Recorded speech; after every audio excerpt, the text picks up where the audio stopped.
You think yourself a worthy successor to Lord Godfrey? Huh! I've seen better giraffing at the zoo!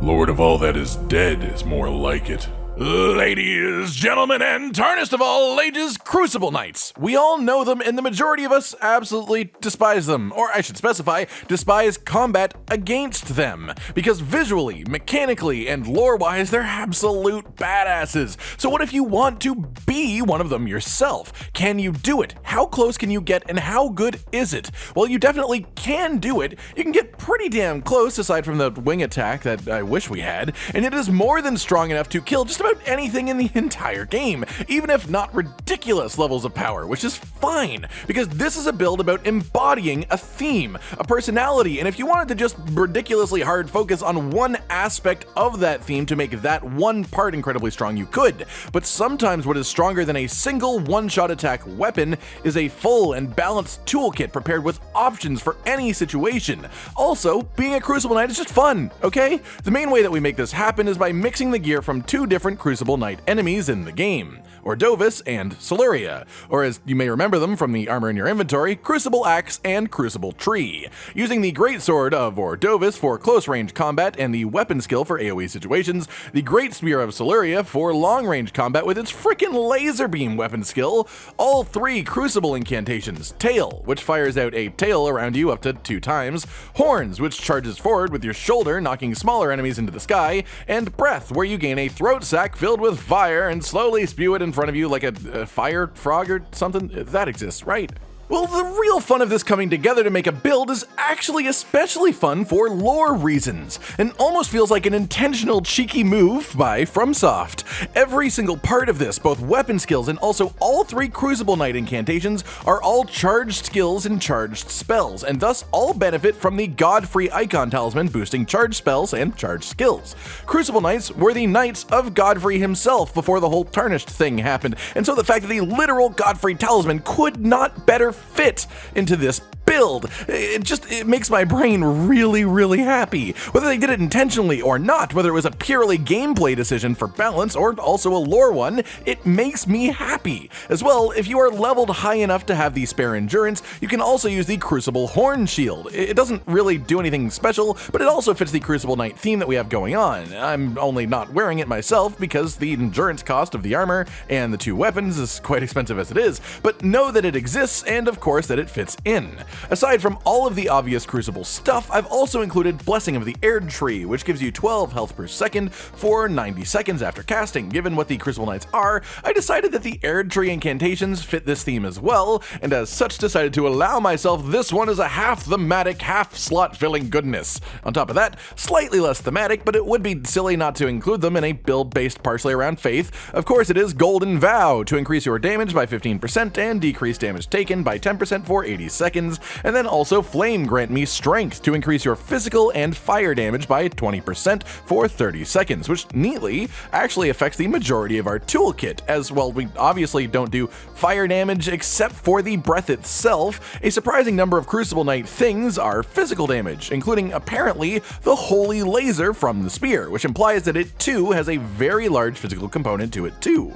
Past this, for the armor, where 4 pieces of Crucible Knight armor, this is both thematic and power increasing. The Crucible Knight armor set increases the damage of the Crucible incantations for a total of around 15% between all the pieces together. You can mix and match the tree and axe sets as you wish. There is no difference between them as far as this boost goes. For more talismans to boost this set, we have the Sacred Scorpion Charm boosting our holy damage by 12% in exchange for a decrease in damage negation, as, while many parts of this are physical damage, again, they are also holy. This stuff is a very strange mix, but it all works works together very well. The Shard of Alexander Talisman, which boosts all weapon skill damage by 15%, and both of these weapon skills are great for their own reasons in their own different variety of situations, so you want this to affect both. And then finally, the Phlox Canvas Talisman, increasing incantation damage by 8% for when you do actually use the aspect of the Crucible incantations offensively. The Wondrous Flask mixtures that we have are of course the Holy Shrouding Cracked tier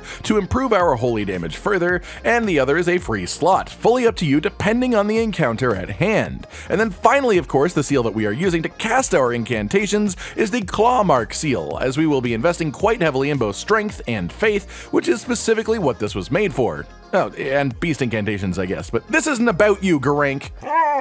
Before diving into where to get all of these pieces from then, what attributes do you need to make this baby really shine? Well, the biggest non-offensive investment here is endurance, as you need to have 40 to wield the armor even with an altered chest, the two weapons, the seal, the talismans together, with nothing else.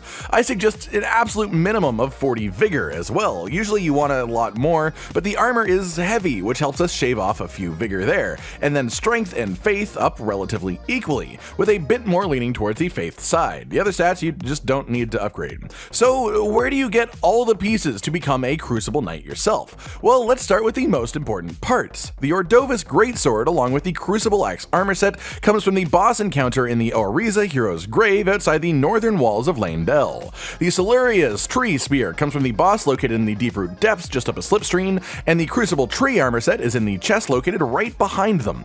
The Clawmark seal comes from giving one death root to Garank in the Beast Sanctum. The easiest one of these to find comes from the boss in Summonwater Village in Limgrave. The Godfrey Icon Talisman is a reward for beating the Golden Lineage Everjail, just southeast of the Grand Lift of Dectus. The Shard of Alexander Talisman is a reward for the Alexander questline, the first mandatory step of which being accessed after defeating Star Surge Radon in his boss arena, the second near the Seethwater Terminus Site of Grace in some magma pools, and then finally in Crumbling Fair Missoula from the Dragon Temple Lift Site of Grace just over on some ruins wanting to fight you and end his story. The Sacred Scorpion Charm Talisman is dropped upon completing the NPC invasion at the Smoldering Church in northwestern Caelid.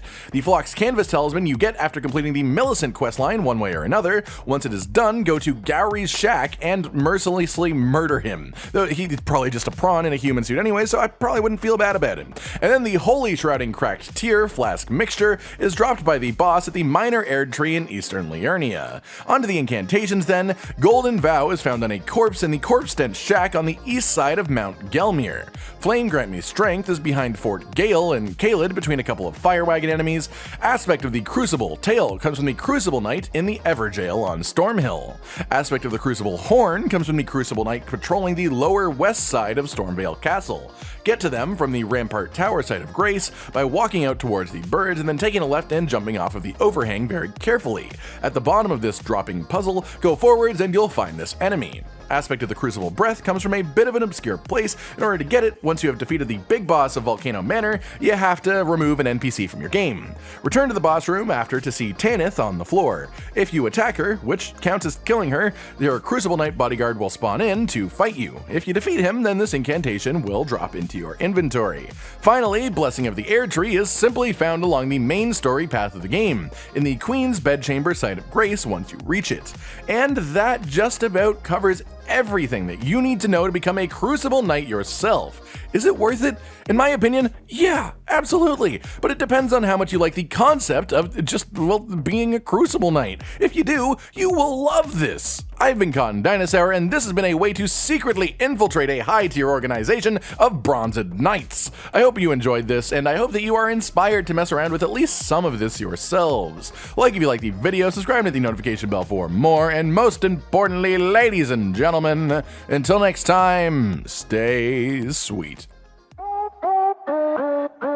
Josh, Cotton, and Hollow with the videos, dropping the humor like a hammer on your tippy toes, bringing entertainment on a daily arrangement to take our insanity and turn it into entertainment. Yes, I said entertainment twice, to reiterate that it is nice to look into your faces on a mostly daily basis when you let us in your homes to make the whole world a stage.